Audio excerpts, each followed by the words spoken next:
gente tem, Fred, um impacto gigantesco logístico e de, né, movimentação ali nesse aeroporto que é importante para a Europa inteira, né, não só ali para a Inglaterra e para o Reino Unido, mas existe também uma outra camada, né, que surgiu a partir desse incêndio que tem a ver com a Rússia, né? Exatamente. A gente está falando de... como eu já falei outras vezes, relações internacionais é uma situação em que você olha em várias camadas, nada acontece isoladamente e várias coisas têm repercussão. Uhum. Ao longo da noite, logo depois que começou o incêndio, o vice-presidente do Conselho de Segurança da Federação Russa, o Dmitry Medvedev, né, que foi presidente da Rússia e é um aliado próximo de Putin, ele postou na rede X uma provocação, falando que ele estava ansioso para ver o momento em que a Rússia seria culpada por esse incêndio. A gente vê aí na imagem, né, o tweet. Ali. E ele faz uma provocação ao primeiro-ministro Keir Starmer, que se mostrou um líder europeu muito resistente, muito forte no posicionamento contra a Rússia na guerra da Ucrânia, né?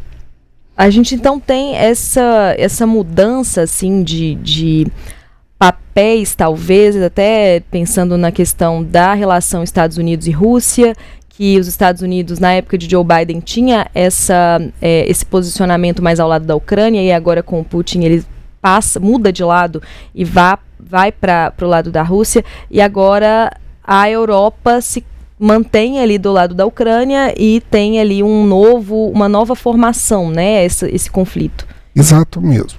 Essa nova configuração das relações internacionais, do contexto internacional, ele faz o seguinte: como nós vimos, o Trump ele se aproximou profundamente de Putin, né? Apesar do seu gabinete não ser tão próximo, tão favorável à Rússia, o Trump pessoalmente e ele já conversou 2 vezes com Putin, etc.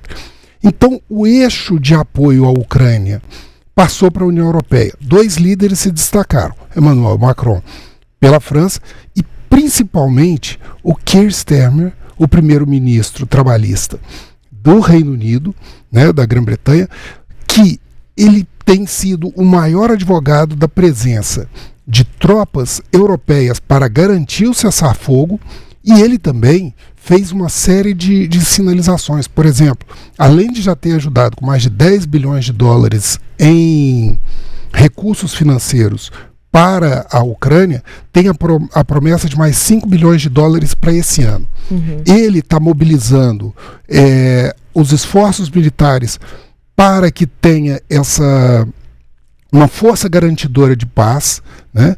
E, ao mesmo tempo, isso tem gerado uma resistência muito grande do governo russo e há uma instabilidade nas relações entre os 2 países. Uhum. No começo de março, a Rússia expulsou 2 diplomatas britânicos, né, acusados de espionagem, que eles estariam atuando como espiões em favor do Ocidente na questão da Ucrânia. E num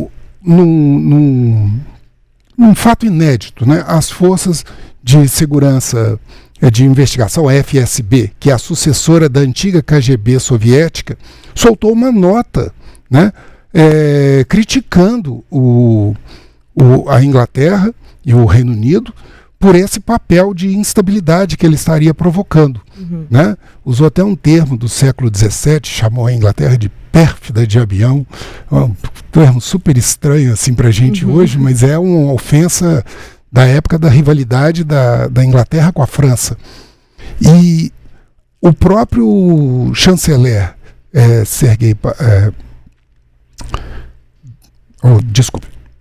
Nomes russos, Fred. Nomes russos. Sergei Lavrov. Perdão, eu tive que recorrer à minha colinha aqui. Uhum. Então, o Sergei Lavrov ele também foi muito agressivo na relação com o Keir Starmer, exatamente por causa disso, porque estava havendo isso. Essa resistência ao Putin que ele não encontrava mais nos Estados Unidos.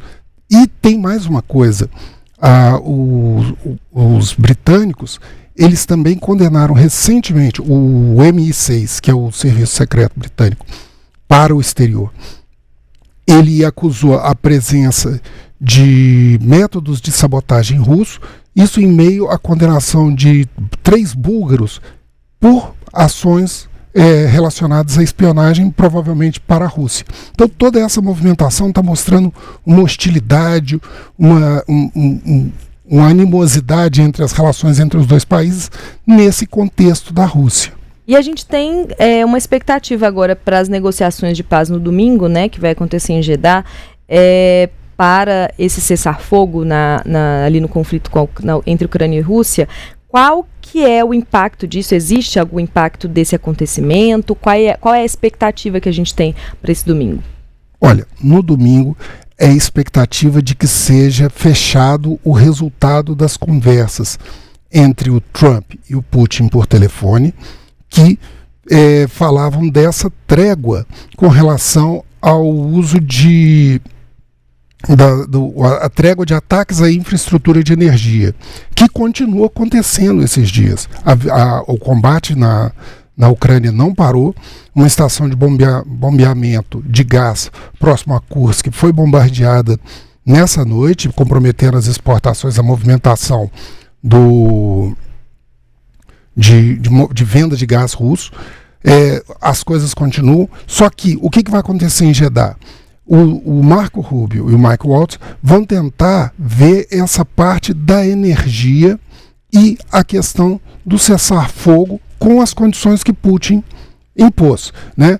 Trump está propondo assumir, inclusive, o controle de usinas para poder fornecer energia para a Ucrânia, mas um ponto muito crítico que está acontecendo ali é exatamente essa presença ou não de forças de paz garantidoras da Europa, que é o ponto de conflito do primeiro-ministro britânico com o governo russo nesse momento.